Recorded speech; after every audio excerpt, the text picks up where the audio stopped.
What's up, guys? These are my picks for UFC Houston, Strickland versus Hernandez. Last week I went 11-2 with 5 perfect method picks, and I didn't even do any tape study. So let's see if we can top that this week. In the main event, we have Sean Strickland versus Anthony Fluffy Hernandez. This is a classic pressure grappler versus high volume striker matchup. Hernandez's path is obvious. Push the pace, force scrambles, and try to drown Strickland with pressure and grappling. But the big question is, can he consistently take Strickland down? Strickland's jab, takedown defense, and 5-round cardio are elite. If this stays mostly standing, he controls range and wins minutes. I think Hernandez makes it competitive early, but over 5 rounds, I trust Strickland's durability and defensive awareness. I'm taking Sean Strickland by decision. Next, Jeff Neal versus Euros Medic. Neal has fought elite competition, but Medic is explosive and dangerous early.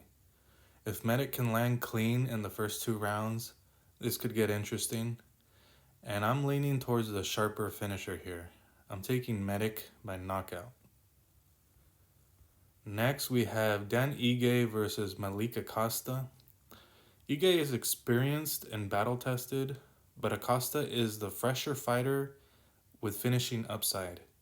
If this turns into a grind, Ige has the edge, but if Acosta finds the back or creates a scramble, that's where he wins. I'm taking Malik Acosta by submission. Sergey Spivak versus Ante Delija.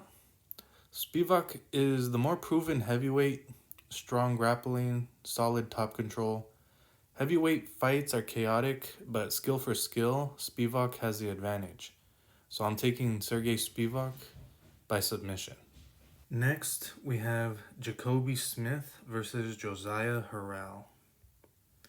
Both undefeated, but Smith has already proven himself inside the UFC.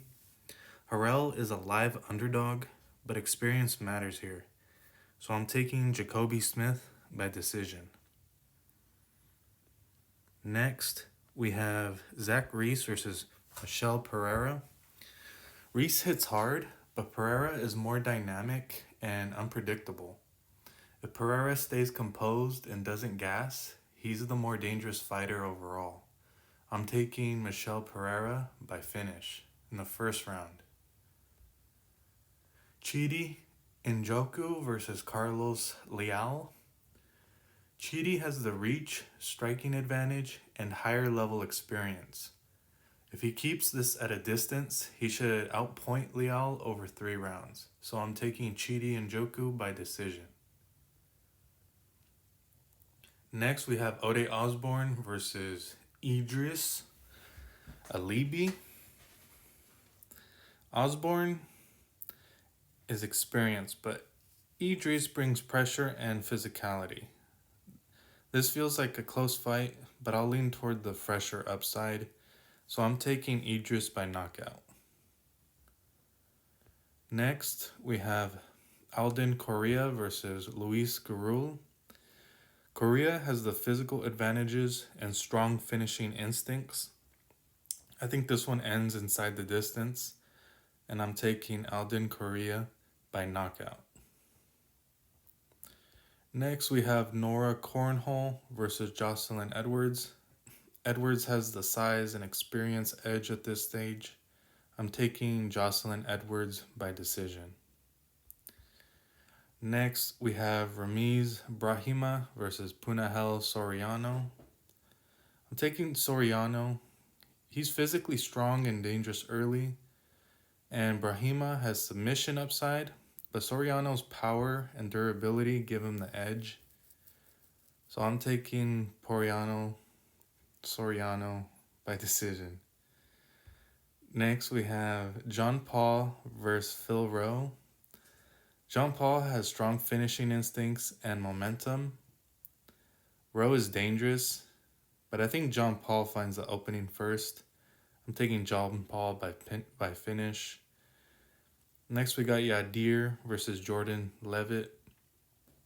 Levitt is tricky on the ground, but if this stays standing, Yair has the advantage, and I'm taking Yair by knockout. And next, we got Carly Judice versus Juliana Miller. Judice is the heavy favorite and more polished striker right now, so I'm taking Carly Judice by decision. Those are my picks for UFC Houston. Drop yours in the comments and let's see who does better this week.